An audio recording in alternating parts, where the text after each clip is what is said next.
Hello students, હું છું હિરણ રાજગુરુ અને આજે આપણે જોવાનું છે બીકોમ સેમ 1નું બિઝનેસ કાઉન્ટિંગ 1. એમાં આપણે યુનિટ નંબર 3 સરેરાશ પાકતી તારીખ એવરી ડ્યુ ડેટ જોઈ રહ્યા છીએ. આજે આપણે એમાં દાખલો નંબર 6 BS શાહનો જોવાનો છે. શું કહેવા માગે છે તો કે એ નીચે મુજબની હુંડીઓ બ ઉપર લખી છે. ત્રણેય હુંડીના નાણાં એકી સાથે ક્યારે ચૂકવવા તે શોધો. લખ્યા તારીખ આપી છે, મુદત આપી છે અને રકમ આપી છે. રકમમાં ચાલો તો સૌપ્રથમ આપણે છે એ શું કરશું તો કે આની અગાઉ આપણે જે સમ કર્યો બરાબર, જે બેઝ સમ હતો બરાબર છે, એમાં આપણને માત્ર ટ્રાન્ઝેક્શન આપ્યા હતા બરાબર, ઉધાર વેચાણ આપ્યું હતું બરાબર. અને ઉધાર વેચાણ ઉપરથી આપણે છે એ every due date find out કરવાની હતી. અને હવે આપણે આમાં એ જે એ બી બને હુંડી લખીને આપી છે. હુંડી શું છે એ આપણે ઇન્ટ્રોડક્શનના વિડીયોમાં વાત થઈ ગઈ છે બરાબર છે. તો હુંડી ઉપર આપણે છે એ આખો દાખલો ગણવાનો છે અને હુંડીનો રૂલ પણ મેં તમને કીધો હતો. તો ચાલો તો સરેરાશ પાકતી તારીખ આપણે ફાઇન્ડ આઉટ કરવાની છે. તો પહેલાં તો આપણે બધાની પાકતી તારીખ નક્કી કરવી પડે. તો પહેલાં તો આપણે પાકતી તારીખ જોઈ લઈએ. તો અહીંયા આપણે લખશું પાકતી તારીખ બરાબર છે. તો પાકતી તારીખ છે આપણી પાસે અહીંયા 11/6 રોજ લખે છે બરાબર. અને 2 માસની મુદત છે. તો 11/6 થી 2 માસ એટલે 11, 6, 7 અને 8 બરાબર છે. 6 પછી 1 મહિનો 7મો અને પછીનો મહિનો 8મો એટલે 11/8 સુધી જવાનું છે. અને હુંડી લખીએ છે એટલે 3 દિવસ આપણે એને કોમ્પન્સેશન આપવાનું છે બરાબર છે. એટલે કે 11ના આપણે 3 દિવસ વધારી દેવાના. 11 ને 3 14 એટલે કે ખરેખર પાકતી તારીખ આપણી થઈ જશે 14/8/2023. પછી 12/7ના રોજ એક હુંડી લખાય છે. એ 3 માસની છે એટલે કે આપણે 3 માસ એડ કરવાના એટલે 10મો મહિનો અને 3 દિવસનું કોમ્પન્સેશન એટલે કે 15/10/2023 બીજી પાકતી તારીખ. ત્રીજી પાકતી તારીખ એવી જ રીતે 2 માસની છે બરાબર. 7/2/23ના લખે છે એટલે કે 2 માસ વધારે એટલે 9મા મહિનામાં એટલે કે સપ્ટેમ્બરમાં. અને 18માં 3 નાખીએ એટલે 21/9/2023 બરાબર. આ બધી થઈ ગઈ એની પાકિયા તારીખ. હવે કદાચ આમાં હુંડી ના આપે બરાબર, એમ કે માત્ર ટ્રાન્ઝેક્શન છે, તો આપણે આમાં 3 દિવસ એડ કરવાની કાંઈ જરૂર નથી. ડાયરેક્ટ આપણે જેટલા માસ ઉધાર આપ્યા છે એટલા આપણે એડ કરી દેવાના. 11/6 થી 11/8, 12/7 છે તો 12/10 અને 18/7 છે તો 2 માસ એટલે 18/9 બરાબર. પણ આમાં આપણે હુંડી આપી છે એટલે આપણે હુંડીનું કામ લેશું બરાબર છે. ચાલો પછી આપણે પાકતી તારીખનું કામ થઈ ગયું છે. પછી આપણે વાત આવશે કેની તક કે શૂન્ય તારીખથી આપણે છે એ પાકતી તારીખના દિવસો, શૂન્ય તારીખથી પાકિયા તારીખના દિવસો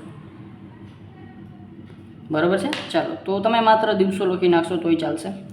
ચાલો તો આને આપણે સૌથી પહેલાં કઈ હુંડી આપણે સૌથી પહેલી તારીખ કઈ આવે છે તો કે 14/8 જ આવે છે સર બરાબર છે. તો આને આપણે શૂન્ય તારીખ લેશું બરાબર છે. પછી 14/8 થી 15/10ના દિવસો ગણવાના છે. તો 14/8 એટલે ઓગસ્ટ મહિનામાં આપણને ખબર છે 31 દિવસો હોય.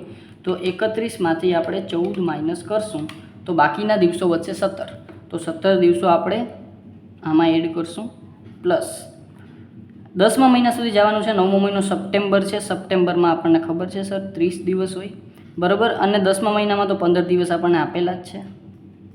તો આ બે વચ્ચેનો ગાળો થઈ ગયો આપણો 17, 30 અને 15 બેને ટોટલ 17, 30 અને 15 એટલે કે એ થઈ જશે આપણો 62 એટલે કે 62 દિવસ બરાબર છે. પછી 21/9/2023 એટલે કે 21/9/2023 આપણે કરીએ તો 14 થી 21/9 સુધી જવાનું છે. ચાલો તો પહેલાં તો આ 8મો મહિનો ઓગસ્ટ, એમાં જે વધારાના દિવસો છે એ આપણા તો કે એ છે 17, આપણે ઉપર જ ગણતરી કરી હતી બરાબર. અને 9મા મહિનાના 21 દિવસ બરાબર. આ 8મો મહિનો છે, આ 9મો મહિનો છે, તો 9મા મહિનાના માત્ર 21 દિવસ જ લેવાના છે. ચાલો તો આ બેનો ટોટલ કરીએ 17 + 21 એ આવશે 38 દિવસ. તો આના આવશે 38 દિવસ બરાબર છે. આગળ વધીએ. હવે આપણને રકમ લખી નાખીએ. આપણે જે રકમ આવી છે એ રકમ અથવા જવાબદારી જે લખો તે બરાબર છે. તો રકમ છે 10, 30 અને 20. 10,000, 30,000 અને 20,000 બરાબર. ટોટલ અહીં લખી નાખું છું કુલ જવાબદારી. અને એ છે 93, 5 ને 1 6 એટલે કે 60,000. ચાલો, અને અહીંયા આવશે એ આવશે આપણે પેદાશ અથવા તો ગુણાકાર અથવા તો પ્રોડક્ટ જે લખો તે, બરાબર. ગુણાકાર કરીએ તો બરાબર 10,000 એને ગુણ્યા 0 એટલે કે એ તો 0 જ આવશે સર. 30,000 એને ગુણ્યા 62 એને ગુણ્યા 62 એટલે કે 62 એને આવશે 18,60,000. ચાલો 18,60,000 અને 20,000 ગુણ્યા 38 તો એ આવશે 7,60,000. તો અહીંયા આવશે 7,60,000. કુલ પેદાશની વાત કરી લઈ તો 18,60,000 પ્લસ કરશું તો એ આવશે આપણી પાસે 26,20,000. બરાબર છે. તો અહીંયા આપણે લખી નાખશું 26,20,000 કુલ પેદાશ. બરાબર. હવે આપણે સરેરાશ દિવસ ફાઇન્ડ આઉટ કરી લેશું. તો અહીંયા આવશે સરેરાશ દિવસ બરાબર શું આવશે તો કે કુલ પેદાશ એના છેદમાં કુલ જવાબદારી. ચાલો, તો પેદાશ આપણી પાસે આવી હતી 26,20,000 અને આ છે 60,000. સરેરાશ દિવસો આપણી પાસે આવી જશે 26,20,000 ઓલરેડી આમાં છે અને ડિવાઈડ બાય 60,000 તો એ આવશે આપણી પાસે દિવસો આવશે 43.6 એટલે કે 44 દિવસો. બરાબર. 0.6 છે એટલે આપણે એક આગળનો આંકડો લઈ લેવાનો છે. 0.5 હોય તો એ આગળનો આંકડો લઈ લેવાનો છે, પણ 5થી ઓછા હોય તો નહીં લેવાનો. બરાબર. એટલે કે 43.6 છે એટલે કે એને આપણે 44 કહી દઈશું. તો અહીંયા લખી નાખશું 44 દિવસો. બરાબર. એ શું આવ્યું આપણા સરેરાશ દિવસો. ચાલો, હવે તો આપણે સરેરાશ પાકિયા તારીખ ફાઇન્ડ આઉટ કરવાની છે. પાકિયા તારીખ બરાબર શું આવશે આપણો તો કે જે આપણો 0 તારીખ છે પ્લસ સરેરાશ દિવસો. બરાબર. જે સરેરાશ દિવસો આવ્યા એને આપણે એડ કરી દઈશું. 0 તારીખ આપણે લીધી હતી 14/8 એટલે કે 14 ઓગસ્ટ. તો અહીંયા આપણે 14/8/2023 પ્લસ સરેરાશ દિવસો છે આપણા 44 દિવસો આપણે એડ કરશું.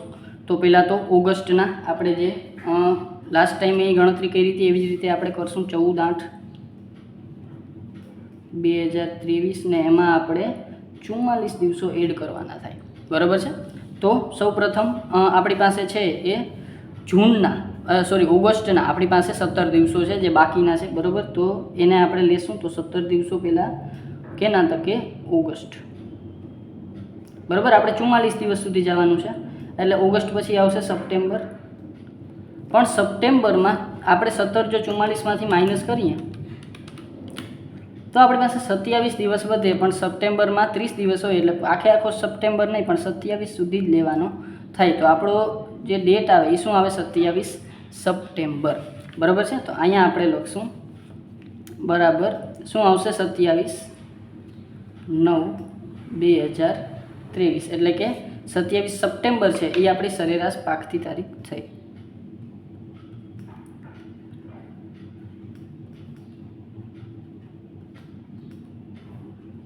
સત્યાવીસ 9/2023 અને આપણને તારીખ આમાં જ આપી છે. બરાબર. એટલે આપણે આવી જ રીતે લખશું. બરાબર છે. તો હવે છે એ બ છે એ ક્યારે ચૂકવશે તો કે બ તમામ હુંડીના નાણાં 27/9/2023 ના ચૂકવશે. બરાબર છે. ચાલો, તો આ વસ્તુ થઈ ગઈ આપણી પાસે જે આપણે દાખલા નંબર 6 હતો. બરાબર છે. તો આ આવી ગયો આપણો જ્યારે હુંડીની વાત થાય ત્યારે આપણે 3 દિવસ એડવાન્સમાં લેવા પડે, બીજું કાંઈ આપણે વધારે કરવાનું નથી. બરાબર છે. ચાલો, તો આ હતો આપણો દાખલા નંબર 6 જે BS શાહનો હતો. બરાબર. છતાં કાંઈ પણ ડાઉટ રહી જાય તો મને કોમેન્ટ બોક્સમાં જરૂરથી પૂછી લેજો અને જો વિડીયો ગમ્યો હોય તો લાઇક, શેર અને સબસ્ક્રાઈબ યાર ચેનલને જરૂરથી કરી નાખો.